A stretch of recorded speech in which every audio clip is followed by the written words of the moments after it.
గురుగారు ఈ మాసంలో సింహరాశి వారికి ఏ విధంగా ఉందండి ఆరోగ్య వ్యాపార వృత్తిరీత్యా?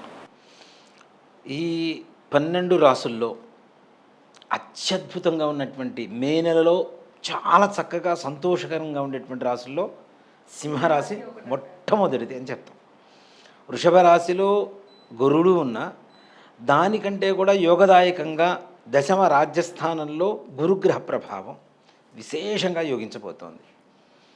వ్యాపారం చేయాలా చేయండి, ఏదైనా వృత్తి కొత్తది మొదలుపెట్టాలా మొదలుపెట్టండి, ఉద్యోగం ప్రమోషన్స్ కోసం ప్రయత్నించాలా ప్రయత్నించండి, కొత్త ఉద్యోగం కోసం ప్రయత్నించాలా ప్రయత్నించండి, ఉన్నత విద్య కోసం ప్రయత్నించాలా ప్రయత్నించండి, సంతాన సాఫల్యత, వివాహం కోసం ప్రయత్నించాలా వివాహం అంటే ఎన్నో ఏళ్ళుగా సంబంధాలు చూస్తూ కూడా కుదరక ఇట్లాంటి వాటికి కూడాను ఈ మే నెల అనేది సింహరాశి వారికి చాలా చాలా విశేషంగా చెప్పుకునేటువంటి మాసం.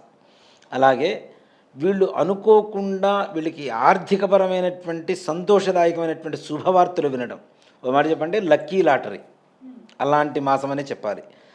వీళ్ళు పడేటువంటి కష్టం వేరు, వచ్చేటువంటి ఫలితం కొండంత ఉంటుంది. అంటే కొద్ది కష్టం పడితేనే కొండంత ఫలితం వస్తే, కొండంత కష్టం పడగలిగినటువంటి వాళ్ళు పడితే ఇంకెంత ఫలితం వస్తుంది. కాబట్టి అంటే సానుకూలంగా ఉండేటువంటి సమయంలో మనం కష్టపడకపోయినా డబ్బులు వస్తుంది కదా, చిన్న కష్టానికి డబ్బులు వస్తున్నాయి కదా అని చాలామంది అట్లానే ఉండిపోతారు.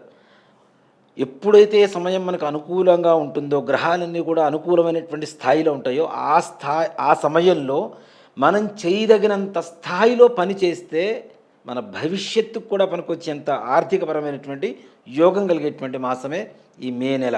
ఈ సింహరాశి వారికి అంత విశేషమైనటువంటి యోగం ఉంటుంది. స్థిరాస్తి గొడవలు ఏదన్నా కోర్టులో ఎప్పటి నుంచో పడి ఉన్నా, లేదా ఎవరన్నా వీళ్ళ భూములు ఎవరన్నా ఆక్రమించి ఉంటారు, లేదు అన్నదమ్ముల మధ్య గొడవలు, అక్క తమ్ముళ్ళ మధ్య గొడవలు, అక్క చెల్లెళ్ళ మధ్య గొడవలు, కుటుంబ వ్యవహారాలు, ఎన్ని చికాకులున్నా సరే తొలగిపోయి, భార్యాభర్తలు విడిపోయి 2-3 సంవత్సరాలు దూరంగా ఉండేటువంటి వ్యక్తులు కూడా ఈ సమయంలో కొద్ది ప్రయత్నం చేస్తే తప్పనిసరిగా సఫలీకృతమై వాళ్ళిద్దరూ కలిసి దాంపత్య జీవితాన్ని ప్రశాంతంగా సాగించేటువంటి అవకాశం సంపూర్ణంగా కలుగుతుంది. అంటే వీళ్ళకి ప్రతికూలం అంటూ మే నెలలో ఏమీ లేదు, అన్నీ సానుకూలంగా ఉండేటువంటి రోజులే. కాబట్టి విద్యార్థులు వీళ్ళు కూడా పరీక్ష రాసి, ఇప్పుడు బాగా కష్టపడ్డారు, పరీక్ష రాశారు అనుకుంటారు మనకు ఒక 95% వస్తుంది. కానీ వాళ్ళు ఆ సమయానికి వచ్చేసరికి వాళ్ళ ఉత్సాహం కావచ్చు, జ్ఞాపక శక్తి పెరగడం కావచ్చు, తద్వారా వాళ్ళు రాసేటువంటి పరీక్షల్లో అత్యున్నతమైనటువంటి ఉత్తీర్ణత మామూలుగా పాస్ అవ్వటం, ఉన్నతం ఓకే, అత్యున్నతం అంటే ఫస్ట్ ర్యాంక్. ఇప్పుడు నిజంగా ఈ మెడికల్కి వీటికి సంబంధించినటువంటి నీట్ అవి రాస్తుంటారు చూడండి, ఇట్లాంటి వాళ్ళకి ఈ సమయంలో చాలా అనుకూలమైనటువంటి సమయంగా చెప్పవచ్చు. అలాగే ప్రమోషన్ కోసం ప్రయత్నించేటువంటి వాళ్ళు కొద్ది చిన్న చిన్న ప్రయత్నాలతో వీళ్ళకి ఇంకొక అంటే ఆ ఆఫీసులో పనిచేసేటువంటి శత్రువులు కూడా మిత్రులుగా మారి సపోర్ట్ చేస్తూ వీళ్ళ ఉన్నత స్థానానికి వెళ్ళటానికి మంచి సహాయ సహకారాలు అందుతాయి. అలాగే ఎప్పటి నుంచో కుటుంబంలో ఉండేటువంటి చికాకులు కావచ్చు, లేదంటే శత్రు బాధలు కావచ్చు, ఇట్లాంటివన్నీ కూడా తొలగిపోయి ప్రశాంతమైనటువంటి వాతావరణానికి వస్తారు. వీళ్ళకి డబ్బు ఏదైతే ఉంటుందో వచ్చిన దాన్ని దాచుకునేటువంటి గుణం కూడా ఎక్కువగా ఉంటుంది. అలాగే వీళ్ళకి పొలిటికల్ సంబంధించినటువంటి వ్యక్తులు ఉంటారు కదా, రాజకీయ నాయకులు, ఇట్లాంటి వాళ్ళకు కూడాను విశేషమైనటువంటి యోగం కలగబోతోంది. అంటే దాదాపు మే 31 వరకు కూడాను ఏదైతే మొన్న జరిగినటువంటి ఎన్నికలు ఉన్నాయో, ఇంకా వేరే రాష్ట్రాల్లో ఇంకా ఎన్నికలు జరగబోతున్నాయి, రాశిలో ఉండేటువంటి వాళ్ళకి విజయం తథ్యం అని చెప్పవచ్చు. అంటే అంత ఉన్నతమైనటువంటి రోజులు. ఇప్పుడు మనం ఏదైనా పని చేస్తామమ్మా, ఒక గృహప్రవేశము పెళ్ళి ఏదో ఒకటి చేస్తాం, చేసినప్పుడు మంచి ముహూర్తం చూసి మనం పని చేస్తాం కదా. అంటే ఆ ముహూర్తం ఇంపాక్ట్ ఏంటి, ఎప్పటికీ ఆ ఇల్లు ఉన్నంతకాలం ఉంటుంది, పెళ్ళి దంపతుల మీద ఎప్పటికీ దాని ప్రభావం ఉంటుంది. అలాగే ఇప్పుడు సానుకూలంగా ఉండేటువంటి సమయం కాబట్టి ఈ సమయంలో ప్రారంభించేటువంటి పనులు ఏవైతే ఉంటాయో దీని ప్రభావం కూడా తప్పనిసరిగా సంపూర్ణంగా వీళ్ళకి కలిగి అనుకునేటువంటి కార్యాలు దిగ్విజయంగా పూర్తవుతాయి. ఈ రాశి వాళ్ళు ముఖ్యంగా ఇందాక మనం వడలని చెప్పుకున్నాం చూడండి, అలాంటివే వడలు మరలా వీరు కూడా అంటే అష్టమ స్థానంలో ఉండేటువంటి రాహుగ్రహ ప్రభావం చేత కొద్ది చిన్న చిన్న ఆటంకాలు ఏర్పడుతూ ఉంటాయి.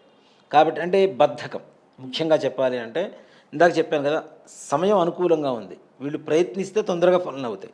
ఆ ప్రయత్నం కూడా చేయలేక బద్ధకంతో ఇవాళ చేయాల్సిన పని రేపు చేద్దాం ఎల్లుండి చేద్దాం చెప్పి వాయిదా వేస్తుంటారు చూడండి. ఇట్లాంటి వాళ్ళకి తప్పనిసరిగా ఆ బద్ధకం పోయి వాళ్ళకి తొందరగా చురుగ్గా పని చేయాలనేటువంటి ఒక తపన రావాలి అంటే ఈ వడలు ఏవైతే ఉంటాయో అవి తీసుకొని ఒక 18 వడలు తీసుకొని ముష్టి వాళ్ళకి తప్పనిసరిగా ఒక్కొక్కళ్ళకి 2, 3 వాళ్ళకి కడుపు నిండాలి. అది కూడా టేస్టీగా ఉండాలి. ఇందాక చెప్పాను కదా, అక్కడ ఇస్తున్నది ముష్టి వాళ్ళకి కాదు, మనకి గ్రహాలని అనుగ్రహం కలిగేలా చేసేటువంటి కారకులు అవుతున్నారు కాబట్టి వాళ్ళనే మనం గ్రహాలు అనుకొని వాళ్ళకి ఇచ్చేటువంటివి కూడా టేస్టీగా ఉండాలి. చక్కగా హోటల్లో కొనండి, ఇంట్లో చేయండి. ఇవి ఇచ్చేసి వాళ్ళకి దక్షిణ ఇచ్చేసి ఆలయంలోకి వెళ్ళి నమస్కారం చేసుకొని రావడం అనేది ఒక విశేషం. అలాగే వీళ్ళు ఏ ఆలయానికి సందర్శిస్తే బాగుంటుంది, ముఖ్యంగా సూర్య భగవానుడి ఆలయాలు ఏవైతే ఉంటాయో అంటే నవగ్రహాలు తప్పనిసరిగా సూర్యుడు ఉంటాడు కాబట్టి నవగ్రహాలకి 27 ప్రదక్షిణాలు చేసి ఆ ప్రధాన ఆలయంలో ప్రదక్షిణాలు చేసి ఇంటికి రావటం, ఇట్లా ఒక 4 ఆదివారాలు కనుక చేయగలిగితే తప్పనిసరిగా ఉన్నతమైనటువంటి స్థానానికి వెళ్తారు అని చెప్పడంలో ఏమాత్రం కూడా సంశయం లేదు. ధన్యవాదాలు గురుగారు. శ్రీమాత్రే నమః. శ్రీ గురుభ్యో నమః.